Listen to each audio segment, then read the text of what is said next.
And so how do we take care of the people that are in the workforce today that are going to lose their jobs? Because there are going to be people that are going to lose their jobs because of AI. AI is going to get rid of some jobs and create new jobs. Full stop. Jobs are going to go away and new jobs are going to be created. That's what an industrial revolution does.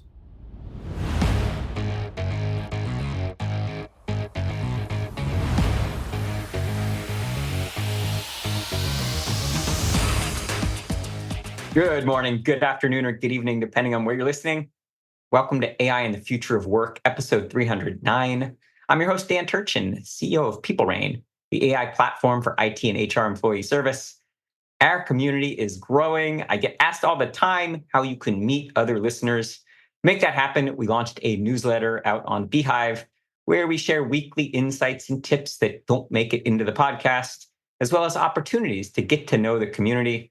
We will share a link to that newsletter in the show notes. And of course, it's not spammy. We don't do anything with your contact information, but join the community. It's out there for you.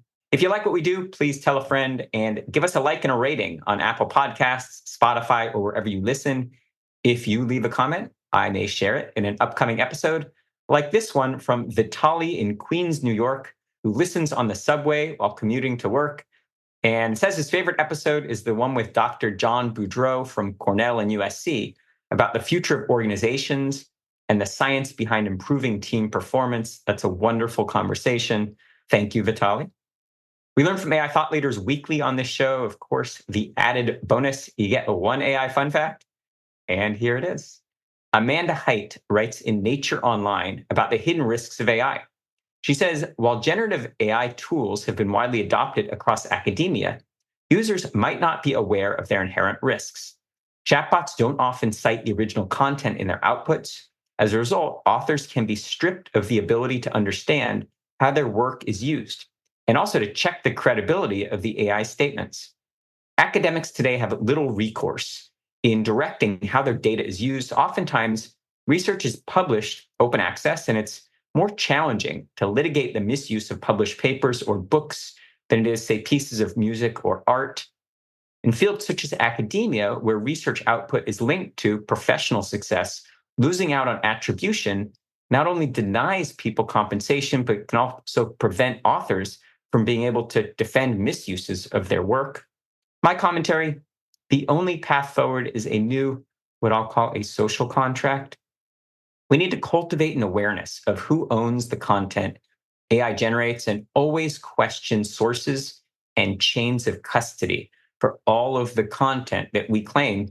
Having easy access to half-truths and misinformation doesn't absolve us from accepting responsibility for our actions and acting with integrity. Obviously, a passion topic for me. We'll continue to unpack that one. And of course, we'll link to that full article in today's show notes. Now shifting to today's conversation. Dr. Seth Dobrin was IBM's first ever Chief Global AI Officer. He's one of the most respected authorities in the AI business community. He recently published AI IQ for a human-focused future, strategy, talent, culture, about the right way to incorporate AI into corporate culture. He focuses on many of the topics we discuss weekly: responsible AI, AI for good, and how to reconcile AI enthusiasm and AI risks. Dr. Seth is also the CEO of Qantm AI, a strategic advisory firm and an investor in founders building responsible AI companies at One Infinity Ventures. He previously was the president of the Responsible AI Institute and received his PhD in Molecular and Cellular Biology from Arizona State University. Go Sun Devils. I met Dr. Seth recently at a CIO event in Philadelphia. Thanks to Hunter Moeller for hosting both of us on stage. Dr. Seth's talk lit up the room, and I just knew that you had to meet him. Without further ado, Seth, it's my pleasure to welcome you to AI and the Future of Work. Let's get started by having you share a bit more about that illustrious background and how you got into the space. All right, sounds good. Thanks again for having me, Dan. Really excited to be here.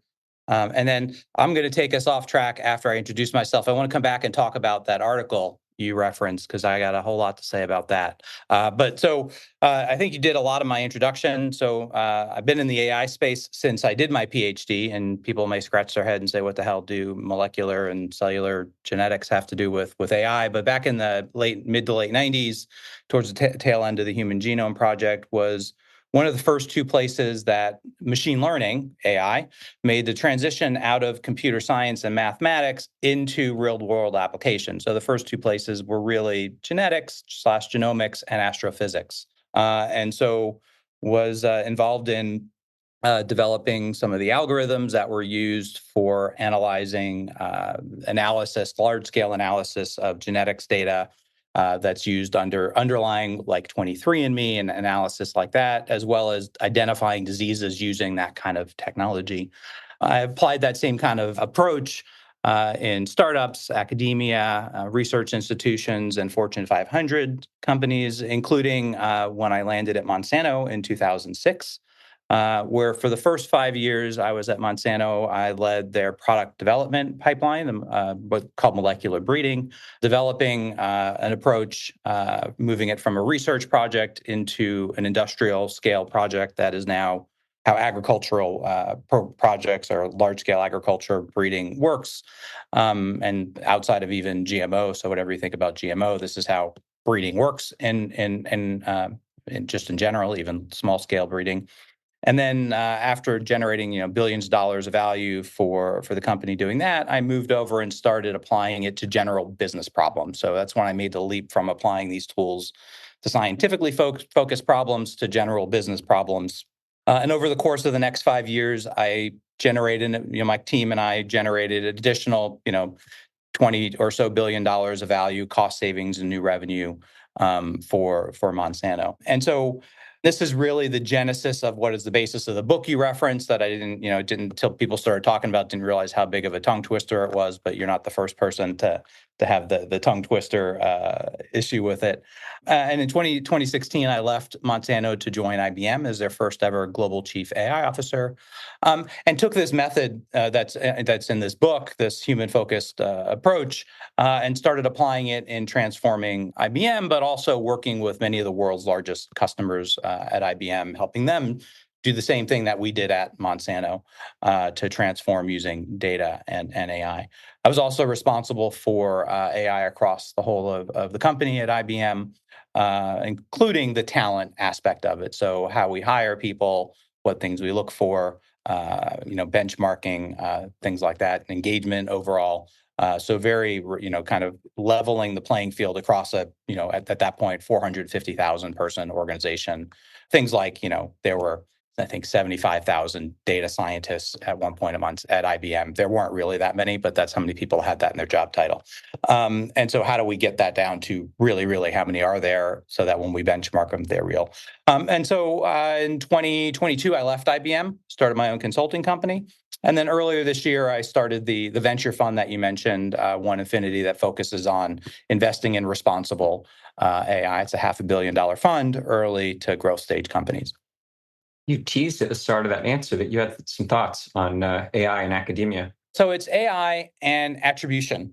And so, the reference was, AI and attribution. So if you look at generative AI, probably about a year ago now, there was a paper talking about attribution in generative AI models in general. So if you were to ask one of these generative AI systems to provide references for you, 46% of the time, the references are completely wrong, have nothing to do with the response. So even to the author's point, even if it could give you the reference, 46% of the time, the attribution would be completely irrelevant to what it was.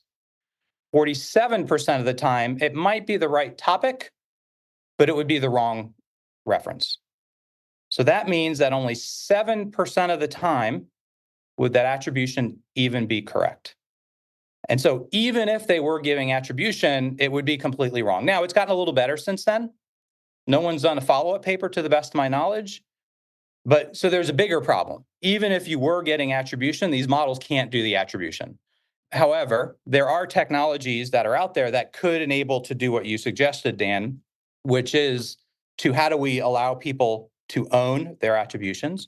And this is around the intersection of something that's coming up that I think a lot of VCs are starting to invest in, our fund included, which is this intersection of Web3 and AI, which is where you start creating economies around things of value. In this case, it would be not knowledge, right? Academic knowledge. And it would be, how would companies like OpenAI or Anthropic or other model builders, how would they engage with these papers and how would they reference them and how would they compensate? And it doesn't have to be monetary. There's other ways that they could compensate these authors. And how would they reference them and how would they provide some kind of benefit back to the authors? And these are stored on a blockchain, so it's immutable. And so there's lots of lots of opportunity to create communities that are driven by a token economy, much like a blockchain, but it's not crypto. It's not much like Bitcoin, but it's not Bitcoin. It's a different kind of economy that's driven by an independent community. And so there are technologies that you could actually build to drive an economy to help kind of start to address this problem. I don't know that it would solve it, at least on the ownership of the information side, to prevent these companies from just taking the information and still have it be public, right? So that you can satisfy the granting agency. So NSF, NIH in the US, the UK versions, a lot of granting organizations require that you make your information public. And so now these companies can just take it and not provide proper attribution. So how do you balance those two? Something like this intersection of Web3 and AI economy could help drive that. So storing the attribution on chain would solve the problem of the LLM hallucinating the attribution, but you'd still have a problem. So not necessarily. Okay, because what I envisioned was the author, the human author, claiming through some kind of a Web3 marketplace the ownership of that content, and then that gets put on chain, and the LLM would have to reference the blockchain to understand the owner. The question I was going to ask, which I'm curious to get your take on, is then how do you verify the authenticity of the person claiming ownership? Yeah, so the author would put it on the chain themselves. What if it's a non-author claiming ownership of that content? Or you could have NCBI put it on the chain, right? So you could have someone like that put it on the chain, right? So it's a trusted authority, a third party. Trusted authority put it on the chain, thing like that. So the model hallucinating is inherent in the architecture of the model. So just having something on a chain is not going to prevent it from hallucinating. Having a RAG architecture, right? Retrieval augmented generation doesn't. But at least for the problem of attribution. Right. For anything, nothing eliminates hallucinations, right? Hallucinations are inherent in the architecture. And so until we move to a new architecture, hallucinations are here. You can reduce them close to zero, but you're never going to get rid of them. But it will help ownership of the attributions, and it can help with validation of the attributions. So this is just one slice of a much broader responsible AI conversation space. In your travels, and I know you travel extensively, what are enterprise leaders talking about when it comes to the topic of responsible AI? Yeah, so I mean, there's a few things. So, top of mind today is regulation, right? So, the EU AI Act was just released a couple of months ago. It's law now. There's a timeline for it. It's still a bit murky what it means to comply with it. It's even still a bit murky what a high risk use case is, and so, there's concern about that. I think there are some clear cases of what high risk use cases are. What does it mean to comply with that?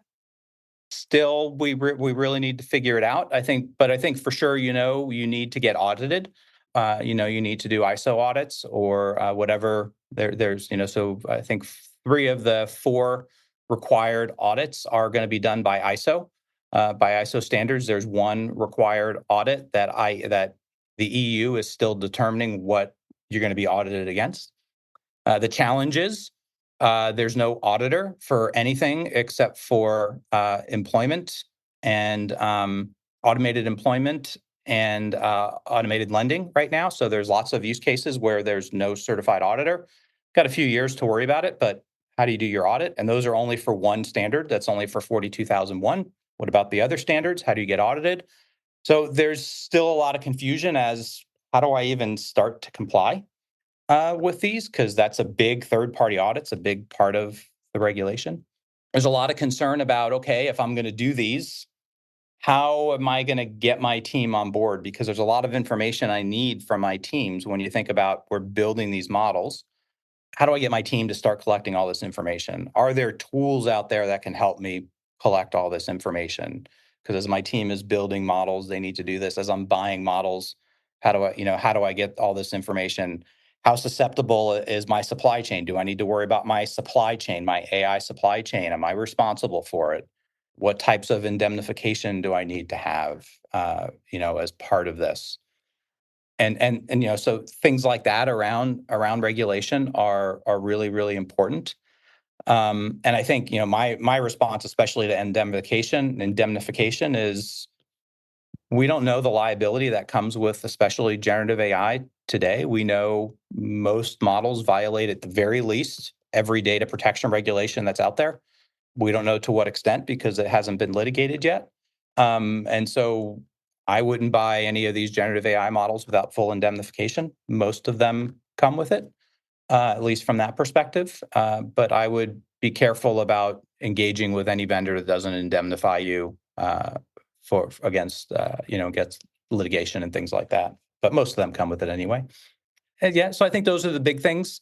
Regulations is always top of mind today with most of the big companies. So And you spend a lot of then a lot of companies are also asking, how do I use generative AI? But that's absolutely the wrong answer or a wrong question to be asking right now. because you travel internationally a lot. I'm curious to get your perspective beyond kind of the EU AI Act, but cultural differences in terms of attitudes, and then also just comments on the geopolitics of AI. Yeah. It's interesting. You fly around the world and you talk to different companies, and everyone wants to know who's ahead in AI, what part of the world.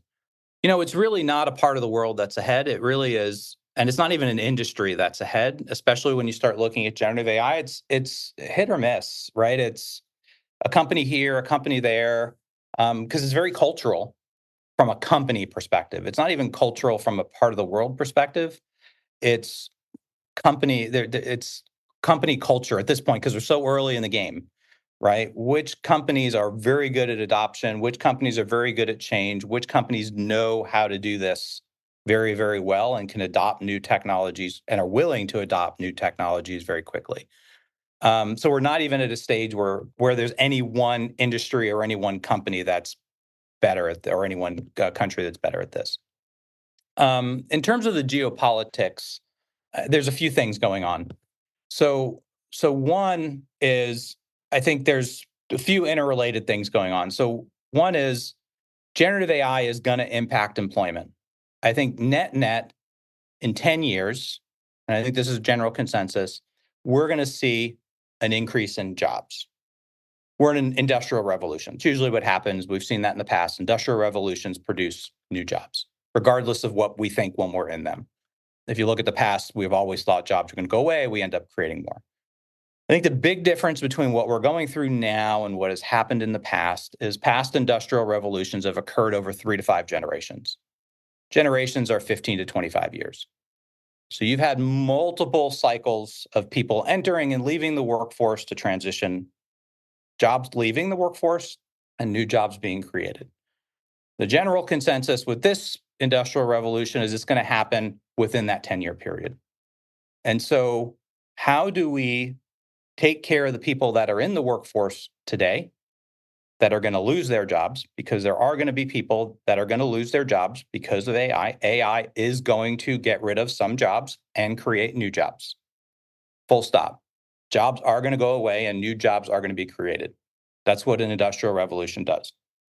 How do we transition those people that are going to lose their jobs and help them get new jobs? I think that's where you're seeing some parts of the world do much better than others. And so I'm in Riyadh right now, and Saudi has something called Saudification, which is in the Saudi companies, they are required to reskill and upskill all of their employees on AI, which is incredibly powerful because as their jobs go away, if they're making jobs go away, their employees are now have skills of the future where, yes, their job doing X, Y, or Z went away. So, yes, they were a paralegal before, just picking a job. That's probably some percentage of paralegals are going to go away. They were a paralegal. Well, now they can go do this other job that still takes advantage of their education, but they can now do this other job that they've been trained to do. I don't know yet know what that job is, but they know how to engage with AI. They can do it productively, and they can now go do something else and still be a productive member of society.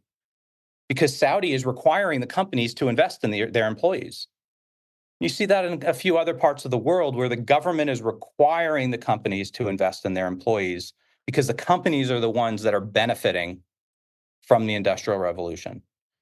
And if you look at what McKinsey and others are saying, you're seeing tens of trillions of dollars of addition to GDP over by 2030.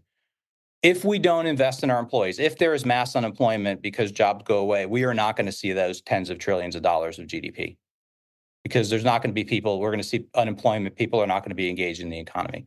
It is the benefit of the companies that we retrain and upskill our employees. The markets are not set up to do that, though. Public companies are not incentivized to invest in their employees.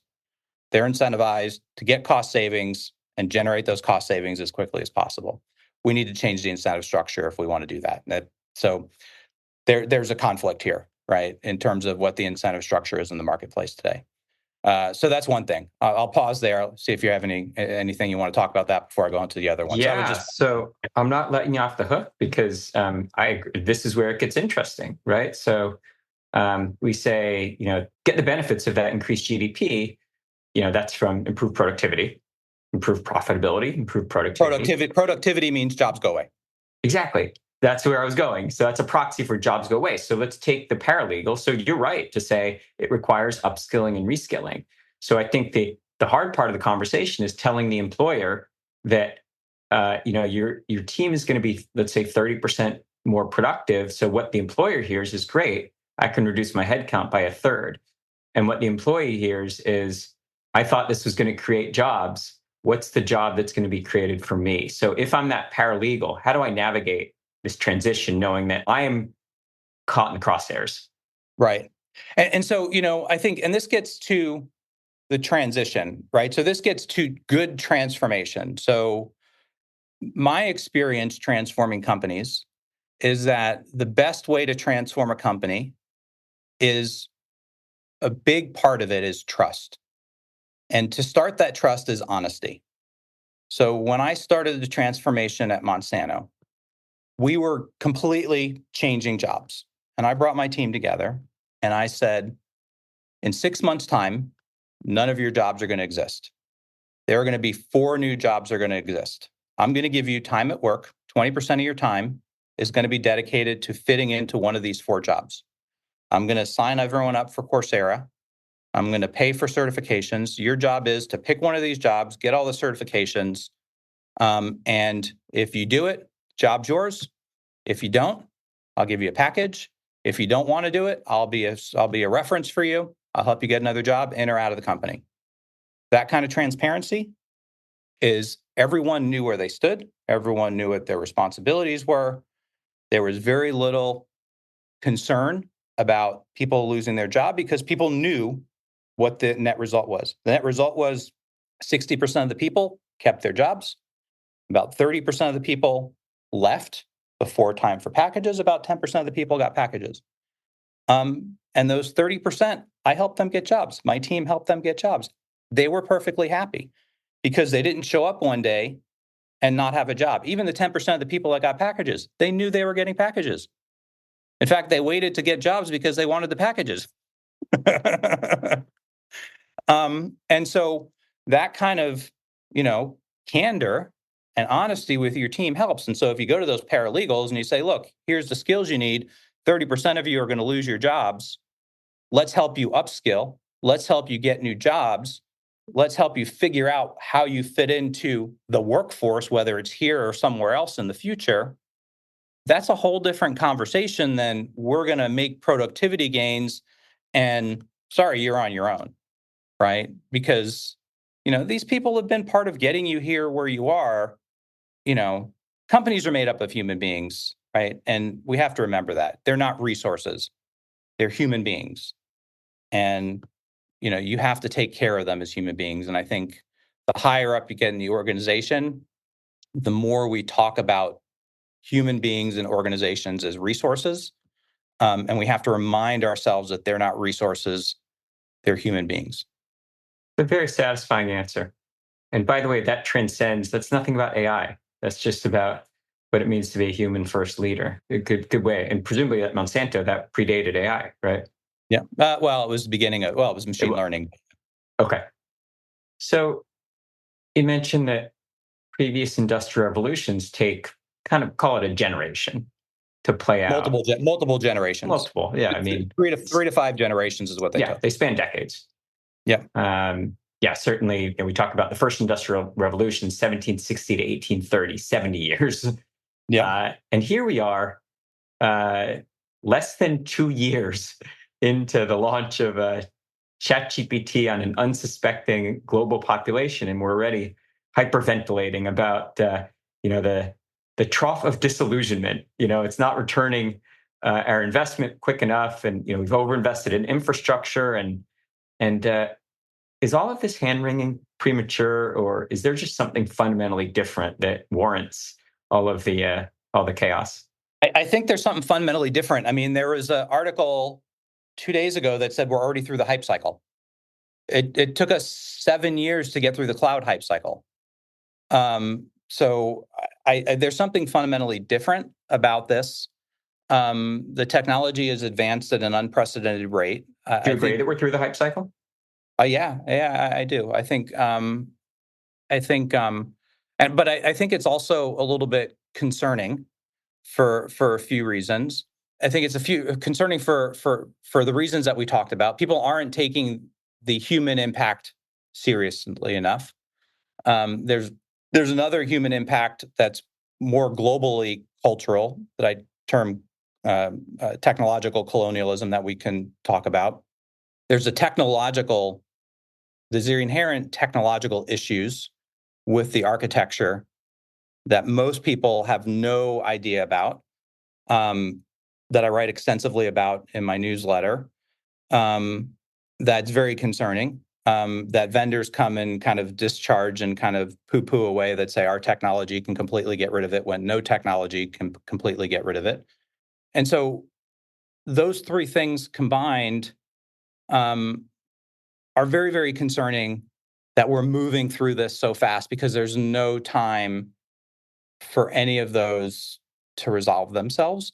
There's no time for the startup ecosystem to be able to address those, because I think that startup ecosystem drives some of the innovation that either replaces some of the bigger companies or gets consumed by the bigger companies to fix some of those things. Right. So that innovation kind of helps to fix some of those things that get sucked up by the bigger companies. And there's just no time for that because this is happening so fast. So that's a little bit concerning for me. The reason I question where we're at in the hype cycle is because the technology is comically immature. I mean, in so many ways. You mentioned, hallucinations is one kind of vector, but also they're expensive. They are very they're energy inefficient. We're primarily restricted by, silly, text box interfaces. They have no experiential awareness of the world. So to me, there's a lot of maturation that has to happen before we're even ready to call the technology, a beta. And yet, how can the wave have crested yet? That's my perspective. Yeah. But Yeah, I mean, I think that there's a race to the bottom on the cost. I think cost is a non-issue. I mean, I think cost is going to, there's a race to the bottom on the cost. I think that, so I'm not worried about cost. The energy, the race to the bottom, the cost, the three vendors are pretty much eating the energy. And I think I liken the energy issue to the oil crises, right? We've been running out of oil for 50 years. We still have plenty of oil.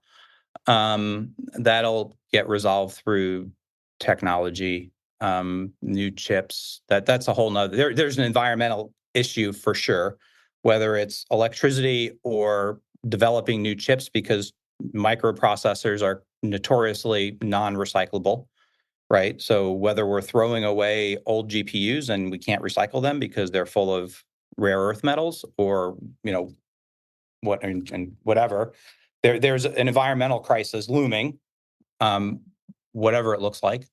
So those are definitely issues. The technological issues relate to hallucinations, but there's also other ones that are associated with that. And the text box thing, I think that's one of the upsides to it. You don't need a fancy interface. You can talk to these things. Um, I would say we're probably going to move away from interfaces over the next few years. I think you're going to see a lot of conversational interfaces. So I would actually say that's a feature, not a bug in the technology. So I envision a world where the true promise of these technologies is in the medical field, in military industrial complex, things that really global warming, cures for disease, things that I feel like will really have a meaningful impact on life far beyond writing haikus about cats or editing marketing documents. So when I say, the wave hasn't crested, I think about, all of the positive impact on society and humanity that the technology can have that we haven't started dreaming big enough yet. Yeah, I think, I mean, in my, this is just opinion, or, my perspective, I guess, is most dual use technologies, which AI is a dual use technology, you can do really great things with them and you can do really horrible things with them. And I think AI is no different, right? You can do some incredibly horrid things with AI, and there's some amazing things that you'll be able to do with them, right? And you rattled off some of them. I think AI can, you know, do some tremendously good things. I think it can, help cure diseases. I think it can actually help reduce or eliminate biases in a lot of critical decisions that impact human well-being. And I frame them as health, wealth, or livelihood of humans. Bias is a human construct, right? Bias is caused by past decisions of humans. We can develop algorithms that account for that and prevent the systems from generating those biases that are inherent in things that we do. We are biased whether we want to be or not, right? It's just part of human nature. Um, Algorithms are not, math is not biased. And so AI can actually eliminate that. Now, bias is a cultural construct. What's biased in the US is different than what's biased in China, is different than what's biased in India, is different than what's biased in Africa and South America. And so we have to be very, very careful about imposing our cultural constructs on the rest of the world. And so we have to be careful about not ingraining our cultural perspectives into these models, because then we're inflicting our culture on the rest of the world, which gets into that whole concept that I was alluding to of technological colonialism. And there's many things underneath that, because most of these models, or the vast majority of them, if not all, are being built in China and the US. So essentially, you have two cultural perspectives being inflicted on the rest of the world right now. And it's Chinese men and Indian men and white men and Indian men that are primarily the ones that are developing these models, overwhelmingly. I've read in your newsletter about your perspective on technological colonialism. And if I can maybe convince you to come back, I'd like to have another conversation just about that. I think it's a really important topic, and I got to get you off the hot seat in a minute. So I'm not going to have time to unpack it, but I want to put a pin in that because it's a really important Yeah, concept. I think you do a really good job of articulating. Before I am letting you off the hot seat, you got to answer one last question for me. sure. So we're talking about kind of the rapid pace of innovation. Let's say uh,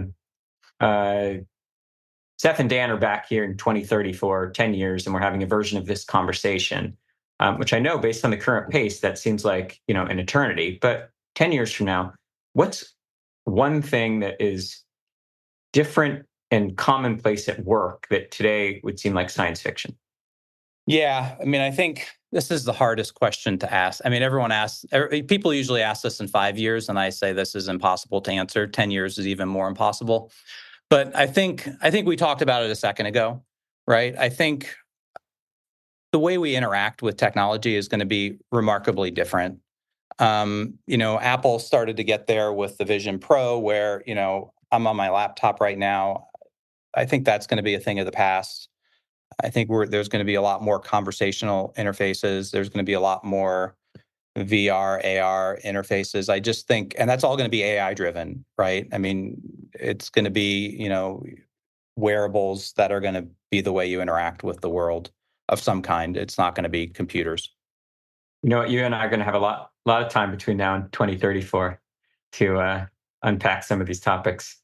Fantastic conversation. Thanks for hanging out. I know it's late where you are. I appreciate you doing this. I do want you to tell the audience where can they learn more about you and the great work that you're doing. Yeah. So, you can head over to my LinkedIn. Just look up Dr. Seth Dobrin on LinkedIn. I'll come up. Or you can go to my Substack, Silicon Sands News, and subscribe to that. Get everything free for a month. If you want to look at old stuff, you have to subscribe. Subscriptions are less than a cup of coffee. And and happy to connect with me on LinkedIn. Thanks again for having me, Dan. Really appreciate it. It's been fun. Absolutely my pleasure. Thanks for doing this. The book is, in fact, a tongue twister, AI IQ for a human-focused future. How was that, Seth? Did I get it right? Perfect. Yeah. All right. Excellent. Go out and buy the book. And thanks to everyone for listening. As always, I'm your host, Dan Turchin from PeopleRain. And of course, we're back next week with another fascinating guest.